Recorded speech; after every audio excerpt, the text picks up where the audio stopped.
You would never guess, by looking at her, the manicured lawns, the white picket fence, the cheerful wave as she handed out treats at Halloween. Karen blended into the neighborhood like sugar and tea. No one questioned her calm smile or the way she lingered inside when dusk fell, lights on well past midnight, after other windows had darkened. She was the perfect suburban host, cookies baked fresh, stories passed around in polite circles among the women who came to her monthly book club. On that particular Thursday, the air pressed heavy, storm clouds threatening above the gutters. Karen arranged the snack trays, just so, wiped sweat from her brow, and waited at the bay window. The doorbell trilled, and soon laughter filled her living room.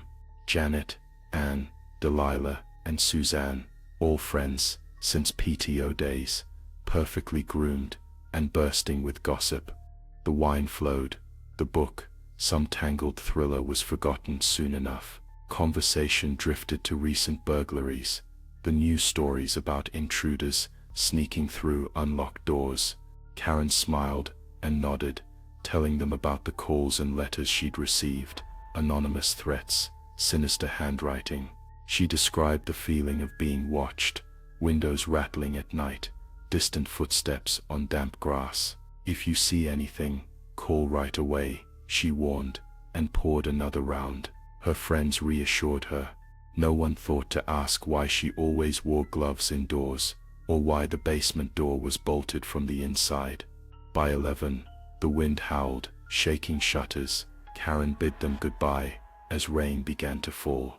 Hours later, a neighbor noticed the club's cars still clustered in Karen's driveway, headlights blinking out, one by one, shadows shifting behind smudged glass. She told herself they were just staying late. When police were called the next morning, Karen sat on her porch, blanket wrapped around her shoulders, trance-like.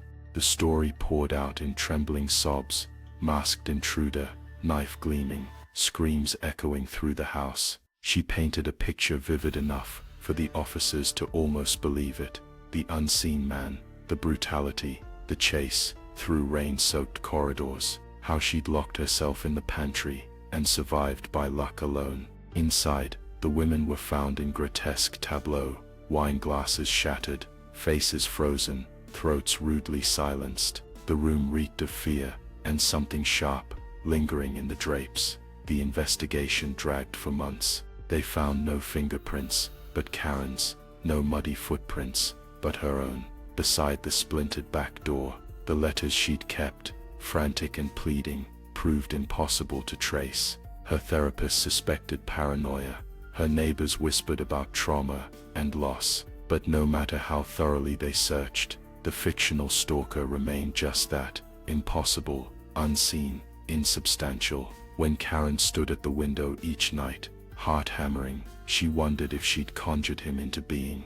Maybe she could still feel his eyes behind her, waiting to step through the shadows, real after all, birthed into existence by her own whispered stories.